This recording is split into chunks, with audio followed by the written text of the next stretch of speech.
Setelah mengajak Ezra dan istrinya makan malam, kehidupan Rafael dan Giselle tidak banyak berubah. Setelah lebih dari seminggu tinggal bersama, Giselle sudah terbiasa dengan Rafael yang menjadi suaminya dan tinggal di kamar yang sama dengannya. Setiap hari Rafael bangun pagi dan sibuk dengan pekerjaan untuk membuka cabang di kota Leicester. Dia membayar Bibi Lea pelayan dari keluarga Okto untuk mengurus Giselle, juga membayar pekerja paruh waktu untuk membersihkan rumah. Bisa dibilang Giselle cukup dimanja olehnya, tapi dia sendiri merasa bosan karena tidak ada yang bisa dikerjakan, jadi dia coba menemukan sesuatu untuk menghabiskan waktu. Selama periode ini, Rafael kembali ke Jerman selama sekitar setengah bulan karena pekerjaan. Ketika dia sudah selesai dengan urusan bisnisnya di Jerman, dia kembali lagi ke kota Leicester. Rafael punya kunci rumah, dan Giselle yang ada di rumah terbiasa untuk membuka pintu untuknya. Rafael mengerjap sejenak ketika melihat Giselle membukakan pintu untuknya. Selama 2 minggu terakhir, dia jarang menghubunginya tetapi menelepon Bibi Lea untuk mencari tahu keadaannya. Sebelumnya Rafael tidak merasakan apapun ketika melihatnya, tapi sekarang saat dia melihat Giselle dia menyadari bahwa sepertinya dia sedikit merindukannya. Rafael teringat setelah menikah dengannya, Giselle selalu menyiapkan kebutuhannya. Contohnya, karena dia tidak bisa bangun di pagi hari dan Rafael harus memakai pakaian rapi setiap hari, maka Giselle akan menyiapkannya saat malam hari sebelum dia tidur. Lalu menaruh pakaiannya di kamar mandi, jadi Rafael bisa langsung memakainya setelah mandi di pagi hari. Kebiasaan ini ternyata menyeramkan juga.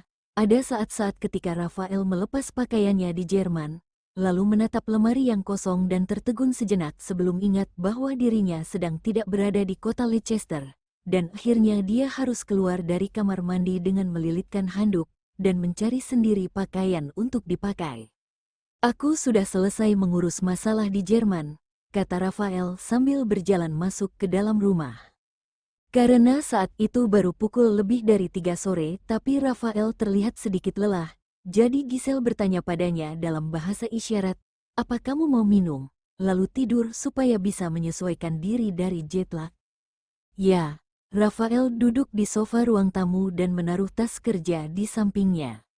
Giselle tidak berbicara lagi, berbalik dan berjalan ke dapur untuk mengambilkan segelas air untuknya. Kemudian dia berkata, "Kamu mau makan apa? Aku akan buatkan untukmu." Saat siang hari, Giselle pergi jalan-jalan dengan Bibi Lea dan membeli bahan-bahan untuk makan malam.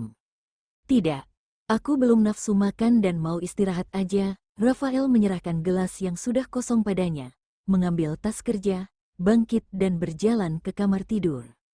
Meskipun sikap Rafael tetap dingin seperti biasanya, tapi Giselle sedang dalam suasana hati yang baik. Dia sangat merindukannya saat dia pergi ke Jerman selama setengah bulan. Meskipun Rafael tidak banyak menelepon atau mengirim chat padanya, tapi Bibi Lea selalu memberitahu Giselle setiap kali Rafael menelepon Bibi Lea untuk menanyakan kabarnya. Kali ini Rafael tidur sangat lama. Giselle datang membangunkannya untuk makan malam setelah Bibi Lea selesai memasak makan malam. Setelah makan malam, Rafael meminta Giselle untuk menemaninya jalan-jalan di luar. Giselle teringat sesuatu lalu menarik lengan bajunya dan memakai bahasa isyarat untuk bicara dengannya. Akhir-akhir ini aku bosan dan aku gambar beberapa desain pakaian. Apakah kamu membutuhkannya? Dia sangat suka mendesain pakaian dan perhiasan. Tetapi sebelumnya saat dia meninggalkan Rafael, Giselle sama sekali tidak punya keinginan untuk menggambar. Bahkan jika dia mengambil pena, dia juga tidak tahu harus menggambar apa. Dan selama Rafael pergi ke Jerman, setiap hari setelah Giselle menyelesaikan pekerjaannya, akhirnya dia tidak bisa menahan diri untuk mengambil pena dan menggambar desain pakaian juga perhiasan. Membuat Giselle merasa bahwa menggambar desain pakaian dan perhiasan adalah pekerjaan utamanya, dan menggambar desain interior hanya pekerjaan paruh waktunya. "Kalau kamu mau, aku bisa mengembalikan posisi kepala desainer VSL padamu, jadi kedepannya kamu bisa menggambar kapanpun kamu mau," kata Rafael. Giselle merenungkan arti dari perkataannya, menggambar ketika dia mau. Jadi kalau dia tidak mau menggambar, dia tidak harus melakukannya. Apakah ini hak istimewa untuknya? Dia teringat ketika sebelumnya dia masih jadi kepala desainer, Giselle selalu diberi tugas untuk setiap tahunnya. Giselle menggelengkan kepalanya, menurunkan matanya dan mengatakan padanya dalam bahasa isyarat, "Aku lupakan saja, aku tidak bisa gambar sebanyak itu sekarang." Giselle hanya ingin mengujinya. Apakah sekarang dia jadi sedikit spesial untuk Raphael? Entah kenapa dia memikirkan perkataan Kina padanya sebelumnya. Dia bilang tentang mencium Raphael lebih dulu dan tanpa sadar membuat Giselle jadi serakah. Raphael mengerutkan kening dan ingin mengatakan sesuatu. Dia berpikir untuk waktu yang lama, lalu berkata dengan dingin, "Aku tidak akan mengembalikan posisimu. Jadi kamu bisa gambar kalau kamu punya waktu luang. Tidak ada syarat jumlah desain yang harus kamu buat dan aku akan bayar kamu untuk setiap desain." Giselle, apakah Raphael menganggap ini sebagai pekerjaan paruh waktu? Dan sikap pria ini seperti biasanya, terlihat jelas seperti bos dan bawahan. Padahal mereka sudah menikah, tapi Raphael tetap memperlakukannya seperti itu. Giselle berpikir mungkin saja dia akan jadi sedikit istimewa untuknya. Tapi ternyata itu hanya harapannya saja. Giselle mengangguk dan berhenti bicara dengannya. Diam-diam Raphael memperhatikannya dan menyadari bahwa suasana hatinya memburuk. Mau tak mau membuatnya berpikir, apakah dia merasa kesal dengan perkataannya? Tapi Raphael hanya mengatakan bahwa dia akan mengembalikan posisi Giselle sebagai kepala desainer. Dia boleh menggambar ketiak dia mau. Dan kalau tidak mau maka dia tidak perlu melakukannya. Dan bukannya Giselle menolak dengan alasan tidak bisa terlalu menggambar desain? Sekarang setelah Raphael mengatakan hal itu, dan akhirnya membuat Giselle merasa sedih. Memangnya apa yang dia inginkan? Raphael merasa sedikit kesal dan berpikir dalam hati. Wanita emang ribet. Giselle merasa kesal pada dirinya sendiri karena terlalu berharap dan dia tidak tahu apa yang dipikirkan Raphael. Dia juga tidak menyadari bahwa Raphael sedang kesal. Keduanya tidak berbicara dan setelah berjalan di luar selama sekitar 40 menit, mereka pun kembali ke rumah. Pengendalian diri Giselle cukup bagus. Dia dengan cepat bisa mengatur kembali emosinya. Ketika sampai di rumah, dia langsung memberikan desain pakaian pada Raphael. Tidak lama setelah itu, Giselle mendapat SMS dari mobile bankingnya, memberitahu kalau sejumlah uang masuk ke rekeningnya. Saat ini Raphael sedang ada di ruang kerja, dan Giselle untuk beberapa saat dia tertegun saat membaca SMS itu, karena dia tidak melihat Raphael mengirimkan chat untuk menjelaskan atau semacamnya. Giselle cukup lama berpikir sebelum akhirnya mengirim WeChat kepada Kina. "Halo Kina," sekitar 10 menit kemudian Kina membalas pesannya. "Kina, ya, ada apa?" Giselle memikirkannya beberapa kali sebelum berkata. "Kurasa aku tidak tahu kenapa, tapi Raphael masih menganggapku sebagai bawahannya." Dia berkata dengan pesimis. "Aku tahu kok awalnya perasaan itu bukan sesuatu yang dikendalikan. Sama seperti aku tahu kalau aku tidak boleh terus terobsesi dengan Raphael, tapi aku masih tidak bisa menahan diri. Meskipun aku dan Raphael sudah menikah dan hidup bersama, tapi tidak ada cara untuk membuat aku dan dia saling mencintai." "Kina, kok kamu bisa bilang gitu? Apa yang dilakukan Raphael?"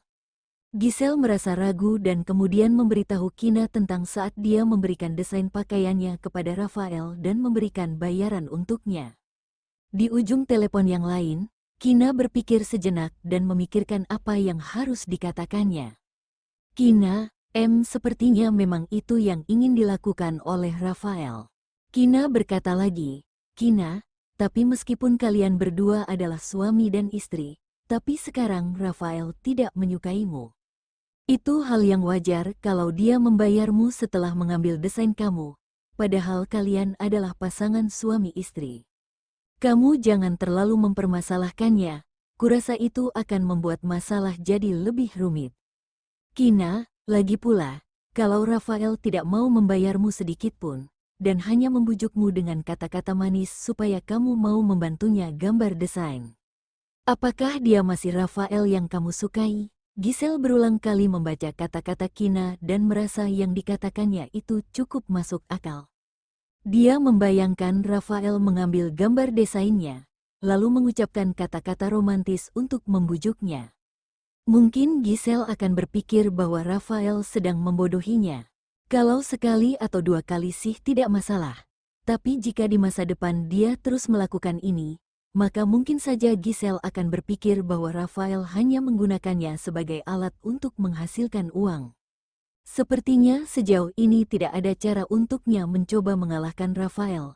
Dan Giselle berkata dengan agak sedih, "Aku sudah menikah dengan Rafael selama lebih dari setengah bulan. Tapi dia masih memperlakukanku seperti bawahan. Dulu dia menyukai Rafael, tapi sekarang dia sudah menikah dengannya dan menjadi sedikit serakah." Giselle ingin mereka bisa saling mencintai setelah menikah, seperti yang dikatakan Kina. Giselle belum pernah jatuh cinta, apalagi Rafael orang yang sulit untuk didekati, pendiam dan dingin. Dia jadi tidak tahu apa yang harus dilakukannya, karena tidak mau membuat Rafael membencinya. "Kina, kamu yang mendekatinya ya?" Seorang wanita yang terus mengejar prianya, tapi sepertinya ada jarak pemisah di antara kamu dan Rafael. "Kina, maaf. Kalau aku terlalu belak-belakan, Kina, tapi aku serius. Kalau kamu tidak mengejarnya lebih dulu, apakah kamu masih berharap dia akan mengejarmu?" "Giselle, aku tidak tahu cara mengejarnya." Alasan kenapa dia meminta bantuan Kina dan bukan Albert adalah karena Kina dan Ezra baru jatuh cinta setelah menikah. Membuatnya merasa bahwa Kina pasti lebih punya banyak pengalaman dalam hal ini daripada Albert. "Kina, pertama-tama kamu harus menarik perhatiannya. Cara untuk menarik perhatiannya tuh. Kina, aku akan bantu kamu. Besok aku akan kirim sesuatu untukmu. Tapi kamu harus cari cara membuat Rafael yang bantu membukanya untukmu." Giselle bertanya pada Kina apa yang akan dikirimkan padanya. Tapi Kina tidak mau mengatakannya dan hanya berkata besok dia akan tahu. Saat membaca perkataan misterius Kina, Giselle tidak bisa menebak dan terus bertanya, karena penasaran dengan apa yang sebenarnya akan dikirim Kina untuknya. Rafael kembali ke kamar dan melihat Giselle sedang memainkan ponselnya, jadi dia berkata, "Gambar desainmu sudah ada banyak kemajuan."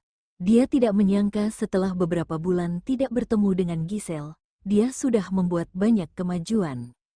Gaya desainnya lebih bervariasi dari sebelumnya dan dia juga memiliki banyak terobosan dalam inovasi. Giselle masih mengobrol dengan Kina tentang Rafael dan tidak menyadari kalau dia sudah kembali ke kamar. Saat mendengar suara pria itu, Giselle menjadi kaget sehingga ponselnya terjauh ke lantai. Dia buru-buru membungkuk untuk mengambil ponselnya, tapi tanpa sengaja dahinya membentur ujung meja, dan Giselle langsung memegang dahinya dan mengerang tanpa suara. Rafael terkejut ketika mendengar suara dahinya yang terbentur meja, lalu berjalan cepat ke arahnya dan berjongkok. "Kamu ceroboh banget sih, coba aku lihat." Dia menarik tangan Giselle yang menutupi dahinya agak bengkak tapi tidak terlalu besar. Matanya memerah dan berkaca-kaca, membuatnya terlihat sangat menyedihkan. Ada perasaan aneh yang muncul di hati Rafael, tapi dia tidak menjelaskannya. "Sakit ya?" tanyanya sambil mengerutkan kening. Giselle mendengus, berusaha untuk menahan air matanya supaya tidak menetes, menggelengkan kepala dan membungkuk lagi untuk mengambil ponselnya. "Duduklah," Rafael memerintahkan dengan suara yang dalam. Membuatnya jadi bertanya-tanya apakah Giselle sedang berpura-pura bodoh dan masih memikirkan tentang ponselnya saat ini. Seperti robot yang menerima perintah, Giselle langsung duduk tegak dan ketika Rafael membantu mengambilkan ponselnya, dia segera mengambilnya kembali. "Apa yang kamu lakukan dengan ponselmu barusan?" Rafael merasa reaksinya agak aneh, seolah-olah dia sudah melakukan sesuatu yang tidak baik di belakangnya. Giselle langsung menggelengkan kepalanya dan berkata dalam bahasa isyarat, "Aku mau mandi." Setelah mengatakan itu, dia bangkit dari kursinya dan buru-buru berjalan ke kamar mandi. Setelah berbicara dengan Kina, pikirannya menjadi lebih terbuka. Bagaimanapun perjanjian itu tidak menetapkan bahwa Giselle tidak bisa mengejarnya. Dan bahkan kalau dia membuat Rafael kesal, dia juga tidak bisa menceraikannya, sekitar setengah jam berlalu. Ketika dia selesai mandi, Giselle melihat Rafael juga sudah selesai mandi dan seharusnya dia mandi di kamar sebelah. Sini, Rafael memberi isyarat padanya dan berkata dengan tegas. Giselle berjalan ke arahnya dengan patuh, dan melihat kalau Rafael sedang memegang salep di tangannya. Lalu dia mengeluarkan sedikit isi salep itu ke ujung jarinya. Telapak tangan satunya mengangkat rambut di dahi Giselle, dan tanpa sadar Giselle ingin menghindar ketika melihat Rafael mengarahkan tangan ke dahinya. "Jangan bergerak," Rafael berkata dengan suara rendah dan mendominasi.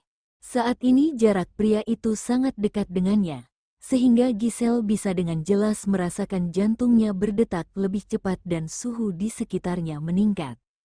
Giselle menurunkan matanya untuk menyembunyikan kepanikan di matanya dan tidak berani menatap Rafael. Rafael mengoleskan salep di ujung jarinya ke dahi Giselle yang membengkak. Giselle bisa merasakan ujung jarinya agak kasar dan hangat, membuatnya bergidik dan tidak merasakan sakit. Perasaan ini membuatnya ingin terus merasakan sensasi seperti ini. Suara familiar pria itu terdengar di telinganya. "Sudah." Giselle langsung tersadar dan berbicara dengan bahasa isyarat, "Makasih." Rafael berkata dengan sedikit mengejeknya, "Kedepannya berhati-hatilah." Dan Giselle langsung menganggukkan kepalanya. Rafael tidak terlalu penasaran tentang kenapa reaksi Giselle terlalu berlebihan dan hanya membersihkan salep di tangannya. "Pakai ini sekali di pagi hari dan sekali di sore hari." Giselle mengangguk sebagai jawaban. Setiap hari Rafael akan tidur lebih dulu sebelumnya dan malam ini pun juga sama. Giselle sedang duduk di depan meja rias, memakai skincare-nya sambil memikirkan apa yang dia bicarakan dengan Kina. Setelah dia selesai memakai skincare di depan meja rias, perlahan Giselle naik ke tempat tidur. Rafael berbaring miring, matanya sudah terpejam, napasnya teratur. Ekspresi wajahnya tidak sedingin dan segalak ketika dia bangun. Giselle teringat kejadian sebelumnya ketika dia diam-diam mencoba menciumnya. Dia juga ingat bahwa Kina bilang bahwa Rafael mungkin hanya berpura-pura tidur. Kina juga mengatakan bahwa dia tanya pada tuan muda kedua yang biasanya suka berpura-pura tidur. Tapi sebenarnya tuan muda kedua baru tertidur ketika Kina sudah tertidur. Giselle menarik napas dalam-dalam dan menusuk pipi Rafael dengan tangannya. Dia melihat kalau Rafael tidak merespon dan berpikir bahwa dia hanya berpura-pura tidur, membuatnya jadi ingin tertawa. Giselle mendorong bahu Rafael yang masih memejamkan mata, tidak bergerak seperti patung. Lalu dia mencubit hidungnya dan membuat Rafael tidak bernapas. Tapi pria ini masih saja berpura-pura, hebat banget, pikir Giselle dalam hati. Seolah memikirkan sesuatu, dia bangkit dan turun dari tempat tidur lalu berjalan menuju lemari. Rafael membuka matanya saat Giselle turun dari tempat tidur, dan setelah lebih dari 10 detik dia mendengar suara langkah kaki yang kembali dan Rafael langsung memejamkan matanya lagi. Giselle membawa beberapa karet gelang sekali pakai di tangannya, lalu naik ke tempat tidur sambil tersenyum dan duduk di depan Rafael yang sedang tidur. Setelah itu Giselle meraih segenggam rambut Rafael dengan tangan kosongnya, menyisir rambutnya pelan dan mengikatnya dengan karet gelang. Dia juga mengikat rambutnya lagi dengan gerakan terampil. "Giselle, kamu mau ngapain?" Tiba-tiba terdengar suara muram Rafael.